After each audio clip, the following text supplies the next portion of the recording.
गुरमुखो वाहे गुरु जी का खालसा वाहे गुरु जी की फतेह। गुरमुखो आज की ये साखी वैसे तो हम सभी के लिए ज़रूरी है, लेकिन दुखी रहने वाले लोग ये साखी ज़रूर सुने। गुरमुखो आज की इस साखी को बड़ी प्रेम भाव से श्रवण करते हैं। साध संगत जी सतगुरु फरमान करते हैं, हे करतार, तूने इस सृष्टि की रचना कर और इस सृष्टि में जीव पैदा कर, सुख और दुख भी पैदा कर दिए। सुख और दुख के लेख उसके माथे पर लिख दिए। जीव के जन्म से पूर्व ही तू उसके लेख उसके माथे पर लिख देता है और उसे इस सृष्टि में भेज देता है, भाव जन्म देता है। तेरा ना तो कोई आकार है, ना कोई रूप है, ना रंग है। तू कर्ता पुरख आदि स्वामी है, सबके दिलों की जानता है। तुझसे कुछ भी छिपा हुआ नहीं है। इस सृष्टि में तुझसे ऊपर और कोई शक्ति नहीं है। तेरी कृपा के बिना इस संसार में कुछ भी नहीं होता। इंसान की लाखों करोड़ों इच्छाएं होती हैं, लेकिन तू केवल उसे वही प्रदान करता है जो उसके लिए पर्याप्त है, क्योंकि तू उनकी प्रवाह करता है और तेरी प्राप्ति गुरु के सन्मुख होने से होती है। जब गुरु का आशीर्वाद शिष्य के साथ होता है और शिष्य गुरु के बताए हुए मार्ग पर चलकर जैसा गुरु कहता है वैसा करता है, तो वह तेरे दर्शन का पात्र बन जाता है। वह भी तेरी कृपा से ही होता है, क्योंकि तेरी कृपा के बिना जीव को पूरे गुरु की शरण नहीं मिलती और तुझ तक पहुंचने का रास्ता मालूम नहीं होता।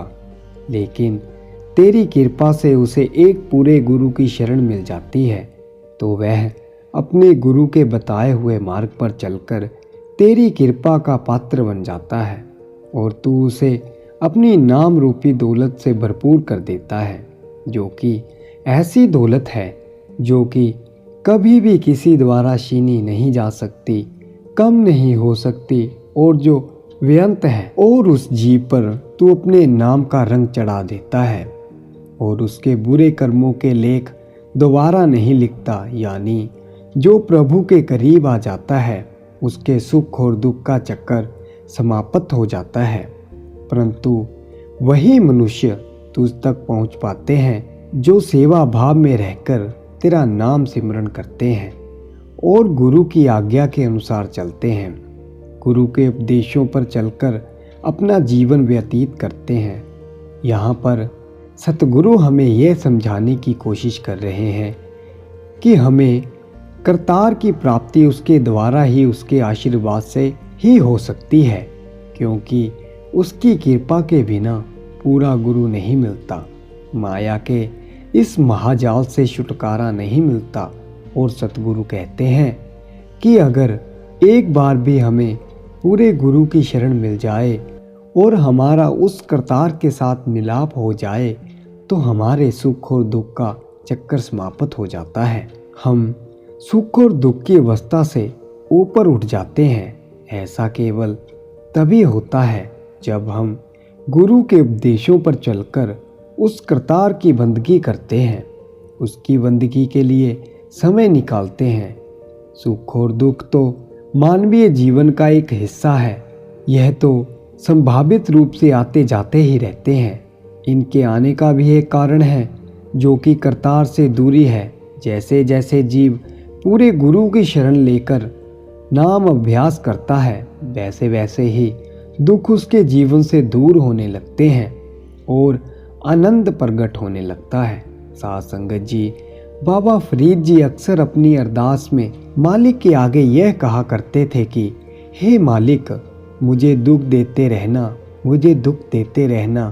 तो एक दिन अरदास के समय किसी ने उनकी ये अरदास सुन ली और उनसे प्रश्न कर दिया कि आप अरदास में यह क्या कह रहे हैं कि मुझे दुख देना, जबकि सभी लोग अरदास में सुख मांगते हैं, लेकिन आप उस अल्लाह के आगे दुख की मांग कर रहे हैं, ऐसा क्यों? तो वहाँ पर बहुत ही सुंदर तरीके से बाबा फरीद जी ने उस अल्लाह की याद में यह वचन कहे थे कि मैं अपनी अरदास में दुख की मांग इसलिए करता हूँ क्योंकि केवल दुख ही है जो मुझे उसकी याद दिलाता है। क्योंकि सुख में तो हम जीव उसे भूल जाते हैं, भटक जाते हैं, लेकिन जब दुख आता है तो उसकी भरपूर याद के साथ आता है।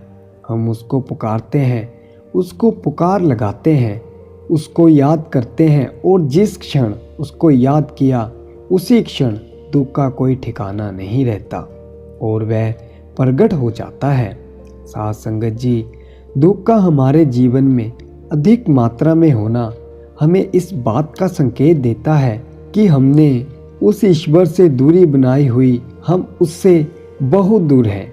इसलिए हमारे जीवन में इतना दुख है, लेकिन जैसे जैसे हम उसके सिमरन से जुड़ते हैं, उसके नाम से जुड़ते हैं, दुख अपने आप दूर होने लगता है, आनंद प्रकट होने लगता है।